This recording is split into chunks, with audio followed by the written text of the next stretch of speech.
Because you said okay, so you know what? Let's just start off with that. What do you think about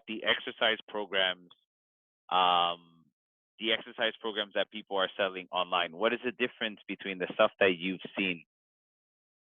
You can't comment on the actual No. ones, but Yeah, so like I'm an advocate of anything that helps people move and feel better in their bodies. mhm, Where I mhm, kind of have a little bit of a reservation is, how are they packaging it? How are they selling it to you? Because they're essentially selling a program. And yeah, I sell a program too. Um, but what are the explanations behind why it's working? And so exercise is exercise, and there isn't any, not to my knowledge, there isn't any literature or science that actually tells us what exercise is the best, how many mm, times, how many sets, how many reps, for what condition, for what person. mm, There's no like protocol. And so, what would happen if you just exercised? People in pain tend to not do activities or are afraid to do workouts or get back to exercise mm, because they think that they're going to make things worse. And if mm, you just kind of got back to exercise and started strength training and stretching and all that fun stuff, who's not to say that you won't get better just doing something of a very novel and generic exercise regimen? Like, it doesn't have to be a special thing, is what I'm saying. yeah. See, the thing that I've noticed, at least with most people who message me, is like the first thing I notice is that a lot of people are scared to start exercising. The Yeah. second group of people are exercising or trying to exercise how they used to work out. And I always try to relate, like, what we have is like a car accident, and not that you lose a limb or anything else. Like, people refuse to say that they're any different. And I don't work out how I used to, and I don't work out how I used to work out when I was 20. I don't go that heavy. There's no point in me going that heavy. I also know that I used to go harder on legs, and I don't go as hard on legs because it does affect me, and it's not worth the gains that you think you're getting from legs. So on leg day, I go really light, but I make sure I go through all the motions. I think a lot of people just, they don't want to change and work out differently. But it's very few people who actually work out compared to the people who message me and say they want to go back to working out. Right. So Right. And I agree again, with that's you on that. that's the thing. It's dosing appropriately. Maybe this all started because of an injury, and maybe it Mhm. just started out of the blue. Like, we know pelvic pain does not have a single known cause. That's just across the board. It is a clinical enigma. you know, like, Mhm. we just don't know what is actually causing it. There might be some correlations and maybe some triggers, but it's not a single known cause unless there's a direct infection that has been proven. And in those cases, you treat it, medically, and it should go away. Now, that doesn't happen for everybody either. So it's really what's the best for your own body, for your own individual unique situation in your lifestyle. And like you're saying, Michael, it might mean that you need to kind of cut back on some things or modify activities, but not forever. you know Mhm. Learn about Yeah. pain and how it works, get to know your own body. Let's not be afraid to move, and start slow and then build up. And like you're saying, some days I don't want to push myself, other days I might be able to push myself, depends on how full my cup is that day. you know so Yeah. it's kind of like Totally. this dance. It's a balancing act. It's like riding a bike. Right foot, left foot, keep moving forward, but you gotta keep that momentum going for balance, right? Yeah, I totally agree. There's another thing that's really funny, because like, you're very positive and I'm very positive as well. And I saw a lot of comments of people saying, "Oh, that they don't understand how I feel. It's not that um they don't they don't have it as bad as I have it." And it's one of those things I try to tell people. It's like, I've learned to deal with the pain that I have. So like today, I just got a massage about 2 hours ago, and it was really short. And like, I noticed that if I go 2 months without a massage, it is so painful compared to if you go every week to get a massage. Do you understand what I'm saying? And I also know that when I push myself too hard, like jog without, like I was jogging every day and I went 7 days without a real stretch, and it felt like the symptoms, you can feel them coming back. And it's more of like doing the same things that got me there in the first place is what happened, is the problem.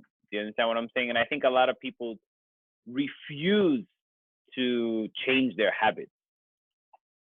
And I think that's Yes. what's getting them bad, and that's what that circle that's not, they're not recuperating. Right. Yeah. And again, it's working, knowing your own body, but also working with someone that can help you kind of figure that out. Because when you're in a situation that you're feeling really hopeless and stuck, Mm. it's really hard to see any solution. Like, you're really not going about it with a solution oriented mind. It's really more of a mind where you're freaking out, you're scared, you don't know what to do. You're reading these forums and watching these things, and you're like digging a hole deeper and thinking like you're going to Yes. have to live like Yeah. this. And Totally. that's what really keeps someone stuck.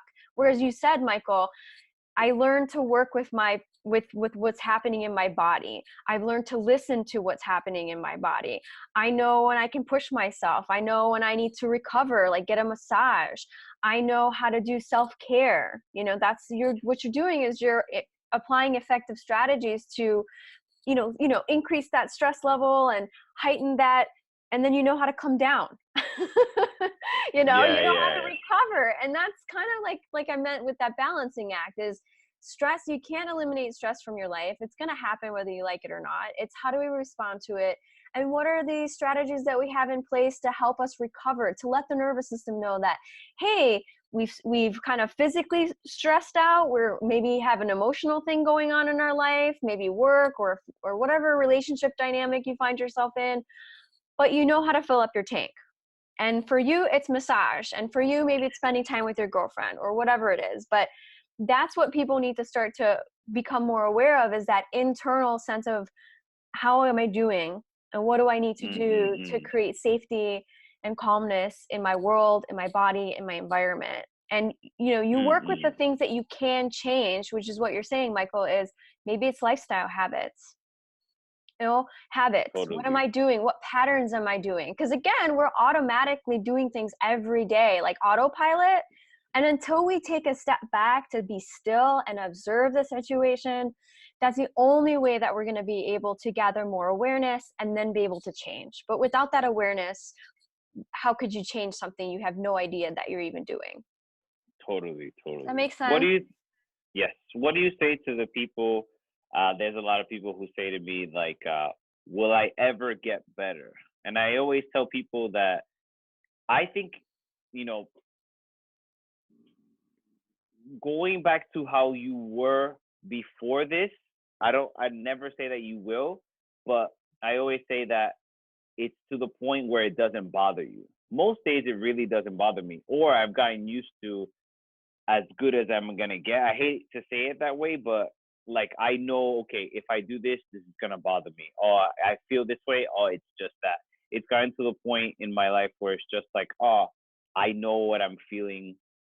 This is because of that. It's gonna pass, Yeah, and then it usually, I mean, it always passes. Not right. usually, it always passes. It always passes. Exactly. So I always ask, when people ask me that, I say, um, when you get a cold for the first time, is it possible for you to get it again?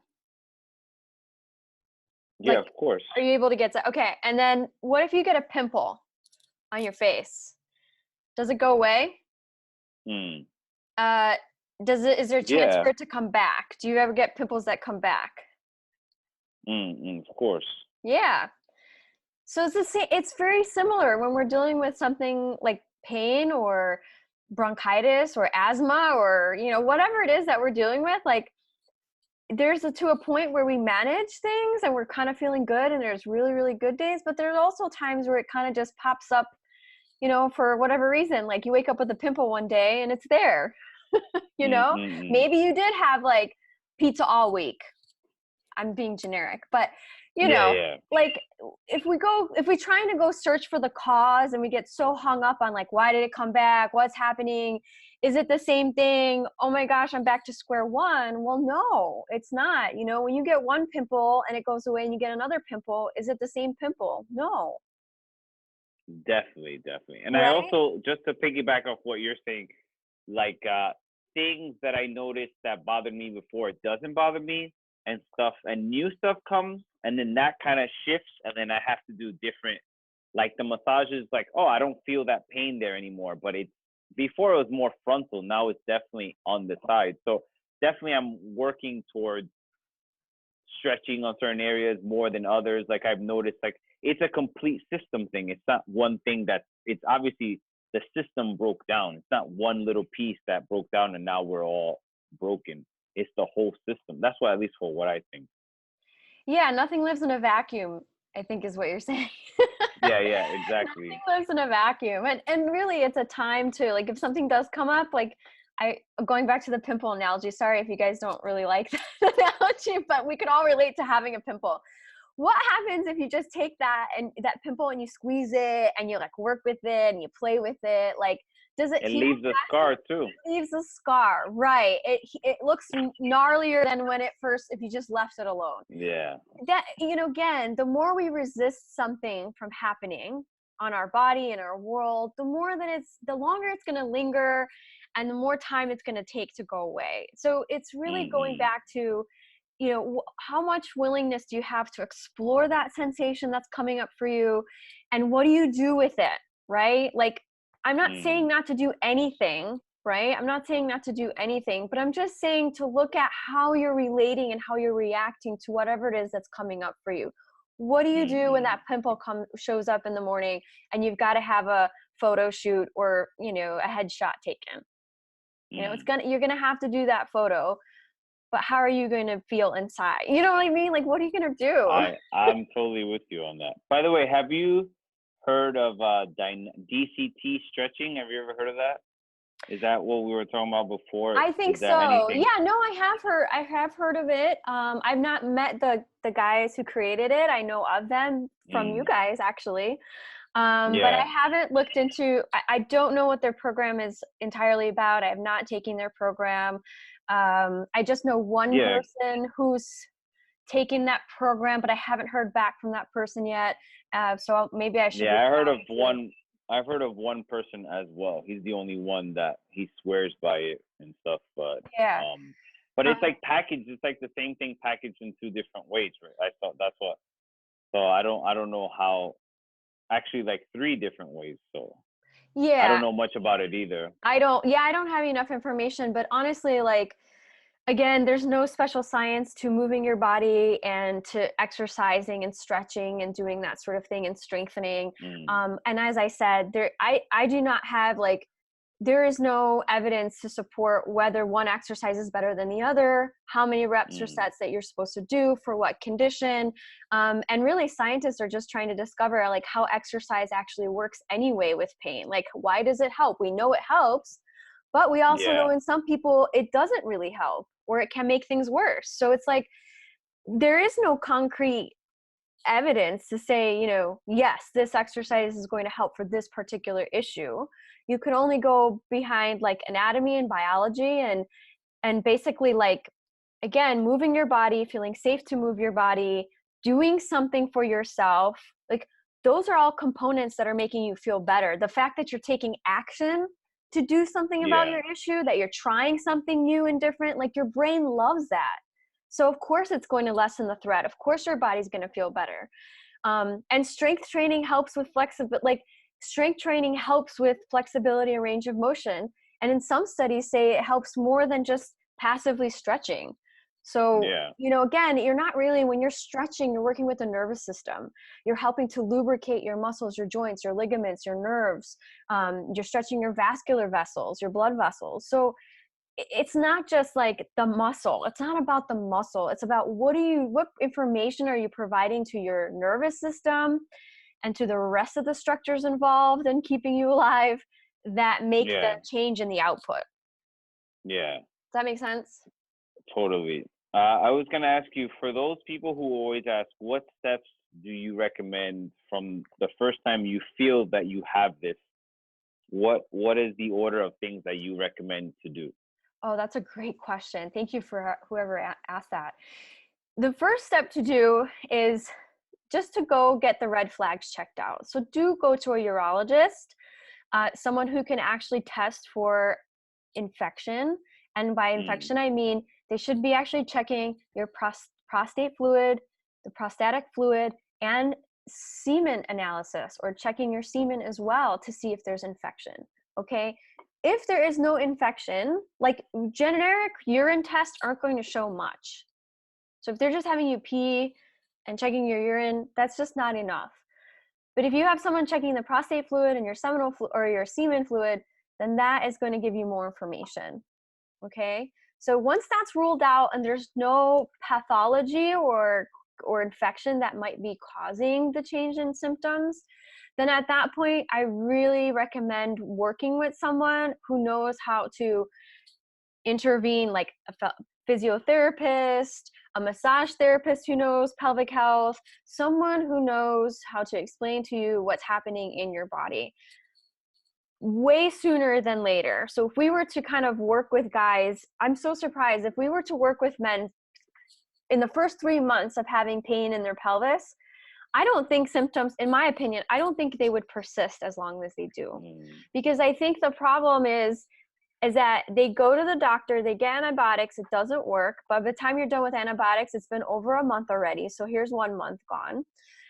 Then they're on another bout of antibiotics, or they're doing more tests, and that takes more time. So before you know it, it's like all these failed treatments, all these invasive tests. The fear is growing, the mm, helplessness is growing. It's like it just keeps piling on, and that creates a threat, and that threat, the longer it's there and the more that pain is practiced, the better it gets at getting your attention. Not to mm. mention the big elephant in the room. Hello, we're dealing with your genitals. Like, that's complex. I mean, it's really complex because it's a body part you use every day. Pooping, peeing, and sexual function.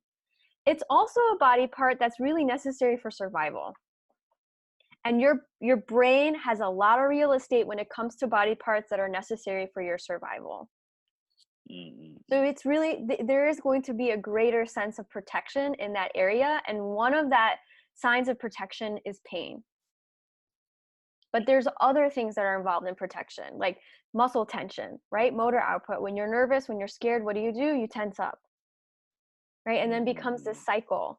So if we can kind of catch that cycle early on, if we can reassure guys that say, hey, I know it hurts right now, we've cleared the red flags, let's do something to calm things down. Let's work with your body, let's work with your nervous system, let me show you your anatomy, let's show you how it's all connected. And then they understand like how things are working, and it's less scary, more mm, manageable. They don't think that it's going to last forever. But I think we're missing the boat when we're just letting these guys go through so many medical specialties and this and that, and everyone's looking with a very narrow minded view, but not really looking at the whole person, as a whole in their life, of what are some of the things that might be impacting their current symptoms. What about their immune yeah. system? What's happening in their life at that moment? What about lifestyle factors like diet, exercise, sleep? Nobody's really talking about those things, and they add up Mm, over time, and they will change your internal system's homeostasis or balance in terms of how resilient you are to face the stressors of the day. yeah. Does that make What do you sense? what Totally. What is your response to the people who get angry at the doctors for not understanding their symptoms and not giving them um, help? Do you understand what I'm saying? There's a lot of people who say that the doctors don't know anything, that it's the doctor's fault, how the doctors don't know, et cetera, et cetera, et cetera. What is your response towards that? Because I used to think that until I understood what was going on, and now my answer is completely different. Because I'm just curious, what is your response? Yeah, I'm gonna throw that back at you because I'm curious to see what your response is. Really, how did you work through that, and what were your conclusions? Well, the first thing I thought, since I live in Japan, I was like, I was blaming it on the Japanese system, that the Japanese system isn't doing enough, and et cetera, et cetera, et cetera. And then as I heard everybody else, it seems like everybody was going through the same thing I was. Um, that they were. It seemed like, my understanding was, it seemed like the doctors said basically we don't have a cure, and instead of saying there's nothing that we can do, we are not knowledgeable enough, we're just going to throw medicine at you to help you calm down for a couple of days, and then after a couple of weeks later you still feel exactly the same or worse, because in my opinion the medicine definitely made me worse. It gave me other symptoms that I didn't have. um so I was really angry, and then I found Headache in the Pelvis, and then I found your book, and uh, Public Pain the Cock Block, just to give it a shout out. Oh, So, and then once I started, and there was another YouTube video, and then the doctor was more knowledgeable, and he gave advice to other doctors on what you should do. And that's when I really started learning, like, you have to remember that doctors are not, they do superhuman things, but they're not superheroes, and they don't know everything. And I think the only thing that doctors should say is say, "Hey, listen, we don't know what's going on, and this is all we have." But instead, say, "Oh no, you have this, and take this." And then when it doesn't work, you get upset. But once I understood myself and understood what I had, I was way more calm, because now I know what I have to do. I knew what I was doing wrong, the way I was sitting, the way that I was sleeping, the working out without stretching. Like, my symptoms went away when I stopped working out. When I didn't do anything, they mm-hmm. went away. And then Mm-hmm. suddenly when I started working out, it came right back. So that's when I was like, man, I gotta take the workouts, the stretching and the yoga way more serious. And since then, I feel way more healthier. Of course, it never goes away 100%. It creeps back, but it's more of when I go back to the normal lifestyle that I was living before, that it creeps back. So I feel I'm way more compassionate when it comes to the doctors, than I was before. Way, way, way more. Oh, Michael, that was some great insight. Thank you for sharing. And I think you No, hit you're you hit the welcome. nail right on the head, to be honest. That's you answered your own question. That was, they don't know, like doctors don't know everything. And really sometimes they're limited by their time constraints, by institution requirements. You know, there's a lot there's a lot of other stuff involved in terms of that, and you're right, they should. If they don't know how to help you, it doesn't mean that you can't be helped. It just means that they don't have the tools in their toolbox to be able to help you.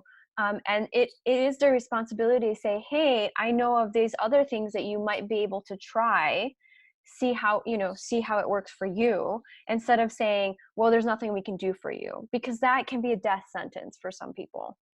Yeah, exactly. Really bad, I yeah, that I don't know how I would have felt if the doctor would have said we don't know um what's wrong. But when I went to a doctor, and basically I went to the so-called specialist here, and I traveled like 2 hours, and he was like, "Oh, you don't have that. I guarantee you don't have that." So I was like, "What do I have?" And he was like, "You Right. don't have this."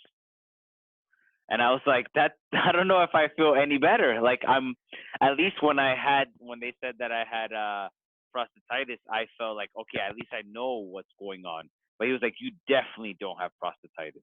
You definitely don't have it. These are the symptoms."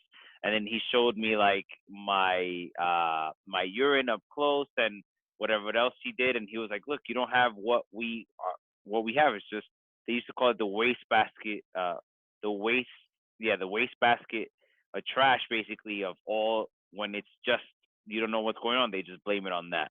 Right, right, And and then that's a and main thing I talk about in my book. It's just an umbrella term. Prostatitis is there is no like one solid definition that everyone can actually mm, mm, agree mm. on. There's a lot of language around that. It is such a smorgasbord. It is just an umbrella term, and in fact, really, you need to bill insurance for something, and you need to code something in the medical world. So Exactly. I think people who go to doctors don't realize that, like, they have to code something and they have to put something of some sort of diagnosis Yeah, that's down on what it is. paper. And and it's easier just to write prostatitis, but it may not be related to your prostate at all. Although, again, the entire pelvis with its the bones, the muscles, the ligaments, the nerves, the blood vessels, the fascia, everything is connecting, and there's a lot of crosstalk. So you can't really point to one thing or another. Yeah. Very rarely is that the case in persistent pelvic pain. And I just pulled up a research article from 1986 because I'm doing more research for my book. And even that, I mean, nothing has changed in terms of how clinicians view chronic pelvic pain or prostatitis or chronic prostatitis. It's still a clinical enigma. It is still a clinical enigma. There is no one known cause. And here in this article, they literally say, like, if you just reassuring the person in pain or the guy in pain that things will get better and it will be okay, they do remarkably better. If you just Yeah. reassure them that, yes, it sucks right now, but it's not going to be permanent. In the 1986 paper, like, they're even telling you, like, See, we need to just be more reassuring as healthcare providers instead of saying, well, there's nothing coming up on scans, so no idea. Sorry, buddy. another thing I'm just gonna reiterate, because I'm trying to read these comments and so I could say something about it. But I was reading, someone said that he found my video a year ago, and he said that he remember watching and thinking, this is bullshit, this will never work, and because he's been in pain for 15 years, and he said nothing's gonna change. And he said it's been a year later, and he said he's nearly pain free. Some days he has tension start and a flare up, but those flare ups last only a few hours instead of weeks. And he says he can't thank me enough, right? Oh. And I don't want to read like just the positive ones, but very rarely do I see this. And I want to reiterate to the people watching, it's like when you see the people online, it's usually just a negative comment. It's very rare do people come back and say, hey, this actually worked, right? And of course, there's a few who I've seen that it's like, it's very few, because I usually check the comments and check to see who writes back. And it'll be like a handful of people out of the thousands who have watched the video because it's already like over 45,000. I would say it was like not even 5 to 10 people who say it doesn't work. Right. So Right. I want to reiterate to people. Oh, no, go Sorry, ahead. you can go. No, I was going to say, I'm so glad that you brought up that case, because that is proof that things can change no matter how long, how intense. Doesn't matter. You have the potential, as long as you're relating to that potential, that you can change and you can see things change. It's not always constant. Then that is your proof that you can get better. It might be little incremental changes, but guess what? We are not paying attention to the good. And it's a natural thing to do. You're human. You're going to gravitate towards the negative, because why? The negative is practiced over and over and over again. We are humans that love drama. We love excitement. Yes, We love the news. 100%. You know what I mean? Like, we don't, you can have 10 awesome compliments about a job well done and get one bad compliment about the work that you did, and guess what you're thinking about the entire day? The one bad comment.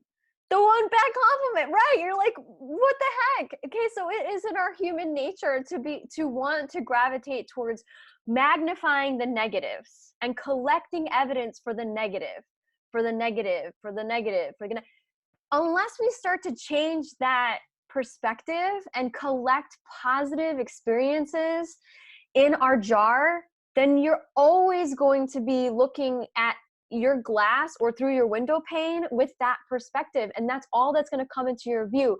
It's like, I have another example. I moved from Chicago to Asheville, North Carolina. And before I moved here, I would visit. I never once saw an Illinois license plate, okay? I never once saw an Illinois license plate. When I moved here, did I break up? It froze. Yeah. Were you After Nashville, you moved to Nashville? Asheville. Yeah, and so when I moved from Chicago to Asheville, all of a sudden, guess what I started to see? Illinois license plates everywhere. Everywhere. It, it's not because there was more people from Illinois moving here. It's because my attention was Yeah, literally like, 100%. look at that person's from Illinois. That person's from Illinois. That person's from Illinois. Or another example is you get a new car, right? Like you get a new car and you're driving it, and now all of a sudden you're seeing everyone else driving your same car. You might be Same car, yeah, noticing that car more often. Like, oh more. wow, yeah, you know what I mean? So it's like it's a natural thing to do. It's just we have to make the conscious decision to shift our attention and shift our focus to paying attention to pleasure, to paying attention to positive experiences, because you literally have to be your own defense lawyer. You have to build a case for the potential for feeling good in your body and in your life again. Yeah, 100%. I was listening to someone that they showed a piece of paper. It was like a white sheet of paper, and it was just one little dot on it. And then everybody said, like, they asked everybody, "What do you see?" And everybody was like, "There's one little dot. There's one little dot. There's one little dot." And they wanted to prove that like no one ever focuses on the white sheet of paper. No one ever says white sheet of paper. They just see that one little dot. And when it comes to comments or your life or pain, like most of your day is okay, and it's just that one little thing that annoys you, and that'll just annoy you the rest of the day. Yep. And I really feel like that. Like I have maybe like one or two annoyances every other day, but I don't focus on it. So when people say, "How are you feeling?" I'm like, "Great." And Yep. then, yeah, sometimes at night, if I drink too much water, it doesn't all come out at one shot. I have to use the toilet 2 or 3 times before bed. Yeah, I know that's something I've learned to get used to. Rest of my day is completely okay. And I don't even notice that my stomach is full. It's not until I go to bed that I feel like, wow, I'm not letting it all out.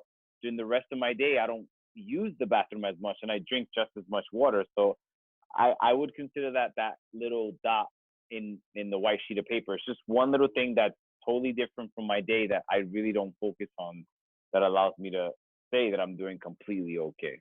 Right. Yeah, great example. Thank you, Michael. So, Mm, there's a bunch of comments and but it's just like I feel like it's redundant. That's another thing that happens. It's like no one ever they want the answers right now. It's like I don't and I asked you this before. There is nothing new that's come out. There's literally nothing new that's come out because I think this really works. Like even Dr. Wise that I've known, he hasn't said anything new mm-mm. either. No, It's there's not like really this nothing. actually. Other than potential, we know that maybe autoimmune issues might be playing a role, which I do believe when I'm reading a lot of this Mm, evidence and research that the immune system plays a much larger role than we think in terms of our nervous system and the internal cellular environment. But mm, again, when you're working with a clinician who knows how to look at your situation, your case with a wide lens, they'll be able to tell you like, hey, I think we have an immune mediated reaction here, and we need to work with another provider to help boost, to help with your cellular health. Maybe it's your gut bacteria, because we know that communicates with your nervous system. We know that communicates with your immune system, plays a huge role. So yeah, I mean, it's really, I mean, unfortunately, you have to go through a lot. Most people will go through a lot of providers before they go and find the right one that will help them or know how yeah. to help them with the right ingredients. So But that happens with everything. If you yeah, notice, there's yeah. always people like, oh, I went to this doctor for like a random thing, and it's like, oh, he didn't do anything for me. Let me go to another one. But when it comes to this, people get peed off at the doctors that Right. they go to, even though we all know there's better doctors than they are. Yeah, and that's You know? across, you're right, Michael. It's every profession, doesn't have to be in the medical field. You can have a great plumber and then you can have a really shitty plumber. You can Yeah. have a great mechanic and then you can have one that's really running you for your money. I mean, it's just like you just have to be an educated consumer and know you need to know what you should be asking for. Unfortunately, like you should know like what is it that they should be doing, and just advocate for yourself. Don't be afraid to say like question things. They're human beings just like you. They just know a little bit more, went to school for something different. Mhm. Can you hear me? Dr. Yeah. Susie, your internet. Hello? Yep. Yeah, it cut off after you said you should know. It definitely cut off. Oh, okay. I'll repeat it. So, in terms of seeing providers, I feel like we should be educated consumers. So you should know what are the things that they should be looking for. What tests would you like? Why do you want those tests? Have them explain things to you. You know, you can be an advocate for your own self, and don't be afraid to voice your opinion. That provider should be listening to you and should be collaborating with you, not talking down to you or having Mm. power over you. You guys, this is together. It's your body. You have to say so. You're the own expert. It keeps cutting off. So I think it recorded. It probably recorded on your side, but not mine. Yeah, that's So okay. I, It's fine. But one I, more I no, one more thing that I'm gonna ask. That's another important question. By the way, all these questions are from me, from looking at the comments. No one really asked them, but if you're on medication, do you recommend people to just stop? what kind of, it depends on the medication.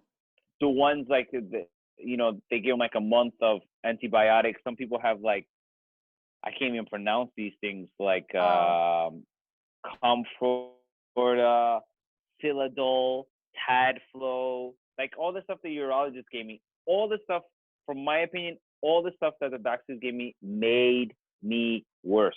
He said, okay, we're gonna give you something so you can pee everything out of your system.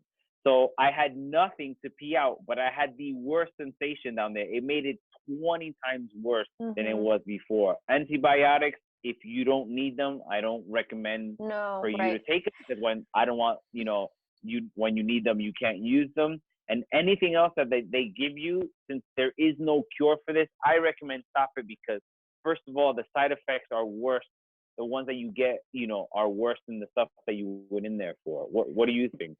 Well, I think just for the purposes of our call together, like we can't really be, here's a total disclaimer, like you True. need to talk with your medical provider. We're not True. providing medical advice. This is between you and the person prescribing that medication. But just know that ultimately it is your right and your decision whether or not you take something, and is it working for you? Because you're the only one that knows if it's working for you or not. And if it's not working for you, then you need to have that candid discussion with your provider. Yeah, yeah, that's true. But I would just stop. And I did on mine. I was like, this shit is not effing working.